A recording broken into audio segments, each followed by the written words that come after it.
This Day podcast, connecting real stories, real life, and real people. Join us each week for new episodes with some of your favorite people in music, entertainment, media, and maybe make a new friend along the way. Tune in to the latest episode happening now. I'm so excited to meet you, and I'm so excited that you came on the podcast today. And thanks for hopping on and joining. Thank you. My pleasure. So, let's just dive into the conversation. That sounds great. So, I spent some time just reading about your story, reading about your journey, and I thought, why not kick off the conversation by this motto that you have: life is short and fear holds us back from living. How did this come to be for you? I think like everyone in humanity, we have various fears that we face along the way. Some we face boldly and attack the fear, and some we just kind of put it in the corner of our mind and ignore the fear till it can no longer be ignored. But for me, I'll give you an example of one of my fears came kind of in my 30s. Uh, Never had a fear of heights.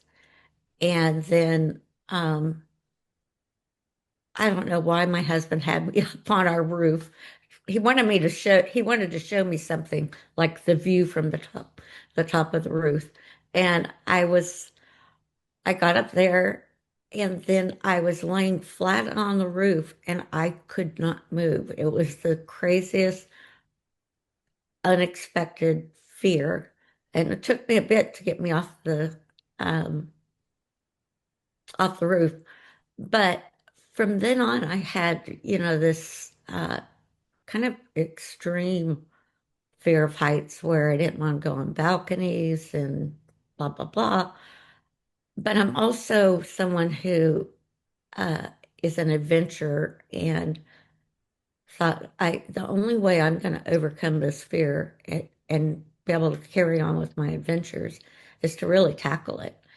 And so my husband and our oldest daughter and we went skydiving.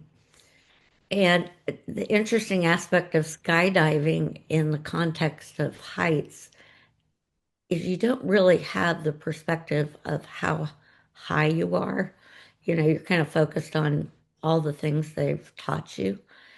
And it was the beginning of getting over my fear. And I loved it so much that I ended up going um, on to learn how to skydive independently. And now I like to rappel and jump off with bungee jumping. So it took about maybe 3 or 4 years to kind of get past that. But I think the thing with fear is it drives so much of our behavior. We don't do things because we're fearful of what could happen. We don't like to think about, I'll use another example, getting old because we're fearful of losing our autonomy. And one of the most important gifts I think that God has given me is to understand if we ignore our fear or we try to um, diminish it, it really affects our life long term. So when it comes to aging, the more we plan for how we age and what kind of life we want and be thoughtful, even with someone as young as you, just like, what do I want my life to look like? Um, you start to work through the fears that come with aging. And the number one regret that people have when they reach the end of life is that they didn't live the life they were meant to. Definitely speak to people as we head into this 2026 new year. And as people, they make their resolutions, they just really evaluate life Mm-hmm. from just a fresh perspective. Mm-hmm. Um, Especially in this month, it's a big month to just think on what do you want out of life? Do you want to continue in those same patterns or do you want to kind of switch up your story a little bit? Yes, a lot of people do that. And the reality is, I'm not a big fan of New Year's resolutions. I used to do them, Yeah. but most people that make a New Year's resolution, the majority have uh, not been able to complete the task Mm, within that first month. And a lot of it's because they're trying to make resolutions that change behavior. And behavioral change, based on a resolution, is hard to follow. But the bigger questions, like what you're saying, is it's not that you're making a resolution, it's you're being thoughtful about what a meaningful life means to you. And it's not something you accomplish in a month or even a year, but it's something that you have to continually reflect on because meaning changes as we age, have children, as our parents are getting older. So that's how I like to look at that reassessment at the beginning of the year. Am I fulfilling the dreams that I had set for myself? And do I have any new dreams that um, I want to continue with? yeah, absolutely. That's so good. So, what then keeps you present as you walk through each day, whether we're looking at it from a New Year's perspective or just, as we get 6 months along into the year, what is something that just drives you to keep you present, keep you focused on pursuing those ambitions, pursuing those dreams? Um, well, I can't say I do it right every day because I don't. Yeah. uh, but one of the things that I started when I began writing Anticipating Heaven is sometimes anticipating heaven is such a big concept, Yeah. what what does that truly mean? What is heaven really like? So I began to focus on the word anticipate. Mm. And so each morning, in my Bible time or drinking coffee, I start thinking about my day and what I would like to anticipate. And a lot of that is, you know, positive things. I would like to um, feel God's presence deeply. I would like to, I guess, and sometimes this is part of my prayer is, Lord, bring someone to my attention that needs prayer or that needs to hear about you. Um, I'd like to get through the day without being hard on myself, which we all can do, or definitely I can do. Yeah. And negative self-talk is just, you know, so defeating, especially if you say it out loud. It, but so I try to speak positive words, and my husband is really good at, you know, throughout the day, every once in a while, he'll say, "You are a daughter of the King," and and I'm like, I am a daughter of the King, you know. Yeah. Um, I can do all things through Christ who strengthens me. Mm. And so by learning scripture and memorizing scripture, if I forget to be good to myself or good to others, those I anticipate that God will put those scriptures in my path again. And we know medically that when we have positive anticipatory feelings, that we actually activate serotonin and norepinephrine, the feel-good hormones. And Yeah. so it becomes a positive feedback cycle rather than a negative one. Wow. What do you do? So for me, I've found that it gets increasingly difficult to stay present, especially like technology just like is everywhere, right? Mhm, Um, but what I've started to do in the mornings, and I find this to just change my day.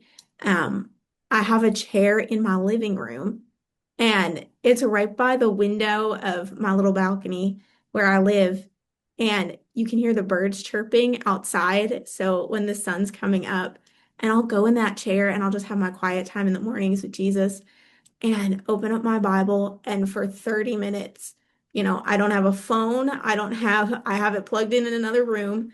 mhm. Um, and it's just me, a Bible, and a journal in that chair. All that. And I'm like, I just can feel just peace and stillness before I even start my day, open an email, look at a text message. I don't have to turn on the TV and hear the news, anything that's chaotic, you know, I don't have Hmm. to hear for the first 30 minutes of my day. And it really resets my mind for the rest of the day. Just taking That's those first 30 amazing. minutes. And I always tell my friends and the people around me, I'm like, I know if I don't get those first 30 minutes in, my mind for the rest of the day is just correct. Like I'm running and just it feels so chaotic. Yes. Um, so that's what I do. And it keeps me just in a place of just feeling grounded and rested. Hmm. I love that. So that's what I do. Um, One of my phrases that I continually have to remind myself is respond less chaotically in a chaotic situation. wow. So like, yeah, I don't have to, if somebody's elevating a conversation, I don't have to, you know, Yeah. elevate the conversation. Um, I don't know if you have kids, but I guess you do.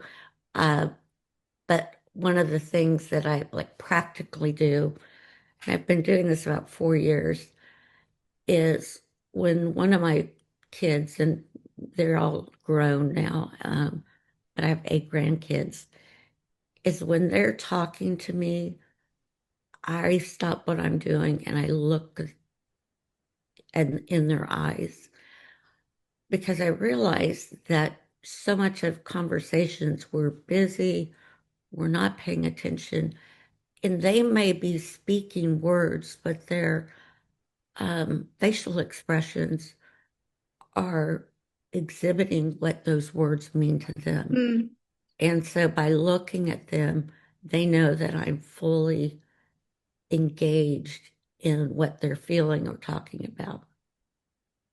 that's so good. Responding less chaotically in a chaotic, wow. That'll preach at you for sure. Like Because what are just chaos is all around us, right? yes. Well, some days you can't even go to the gas station to fill up your car with gas and you're not surrounded by some sort of chaos. If there's, a line at the gas pump and, the person ahead of you won't move to your standard of quickness. Um, especially if you're like me, sometimes I don't give enough time. Like I think I'm giving enough time, but I just don't give enough time. Oh, Um, you were talking my language. I'm always and you're just like like, oh my word, why did racing this happen? stuff, throwing stuff in the suitcase, racing to the airport. So yeah. Exactly. Oh my word. How are just some ways that you've maybe used that phrase in real, like you don't have to give it an example from maybe your real life, but like what are some applicable ways that people could respond less chaotically? Well, I think the first thing is understanding that you're in a chaotic situation, Mm, and that can either be a slow build or you've walked into a room and and there's chaos, even if it's not spoken, you can read the emotions of the room. And so the first thing is to take some deep breaths, Yeah. and kind of assess how how am I feeling before I'm going to enter the conversation or enter the emotions of the room that feel chaotic. Um, I am a big believer in breath work, Mhm. even if it's just I do a lot of what's called box breathing, where you breathe in for 4 seconds, you hold it at the top for 4 seconds, breathe out for 4 seconds, hold it out at the bottom for 4 seconds. And it may take just 3 rounds of that calming, but it really does calm the nervous system. So it helps you not speak words without thought. It's calming your nervous system. And oftentimes, you'll get the response that you're supposed to have in that those, it may only take a minute and a half to do that. But if you do, there's all sorts of psychological benefits, there's definitely health benefits, but it's also controlling your chaotic emotions because you don't want to add your emotions to someone else when they're already Yeah. extremely upset. No, those are great. Those are great tools. Great tools to have in your tool belt. Yeah. So maybe how could people that are listening kind of as we wind down the conversation, how can people that will listen to this and are listening to this take their ambitions, like we talked about at the beginning of this conversation, we're into a new year. There's maybe time not to, make resolutions and break them, but to goal set and really, focus on what do you want this year to look like? How can you take those ambitions and actions and just like press forward and lean in and be actionable about it? So, one of the, I have a digital course, but it's also a phrase I use a lot, is learn to live with the end in mind. Hmm. And what I mean by that is you practice, okay, we don't know when our end is. It could be tomorrow. So if I don't know when my ending is, how would I live my day to day differently? And start with just a simple, like you're already doing with your morning practice. You're thinking of your day at the very beginning. So you're living with the end of the day in mind. But in the big picture, what is meaningful to you? What do you want your legacy to be? And legacy is not um, it's wealth, but it's not financial wealth. I mean, it can be, but so much more of how will we be remembered? How will our faith be transferred to those we love? Yeah. How will we have made an impact in the kingdom? And I can promise you this, if you're not intentional about these kinds of conversations, the years pass quickly, and I would hate for someone that's listening to have gone, oh, if I just spent more time thinking about what I wanted my life to look like. Wow. That's Live with the end in mind. Yeah, that's beautifully said. Um, Now people that have listened to this conversation that maybe want to hear more about you or um learn from you more, how can they connect? How can they learn more from you? Well, I'm not King Solomon or the wisest, but I am available, unlike King Solomon. So my website is www.drpamela, so drpamela.com. And there's lots of free resources talking about mind, body, soul care. But there's also a contact form. And if you have a specific question, I'm on the other side of that contact form and I'll be happy to answer it. Um, I love what I do. I have loved being a physician for 35 years. Um, I feel like God's just been very patient with me, but also faithful to growing me to what He wants me to be now. And if I have something to share with you that, or something that you might read in anything I've written, um, or in Anticipating Heaven, feel free to reach out to me. Wonderful. Well, you've definitely been an inspiration to me today, and I'm sure those that will listen to this and are listening to this will be so encouraged by your words. So thank you for spending time this Thank morning. you. Thank you. We appreciate it. I love what you're doing. I love your mission. And if there's anything I can do to help you or pray for you, please let me know. Thank you.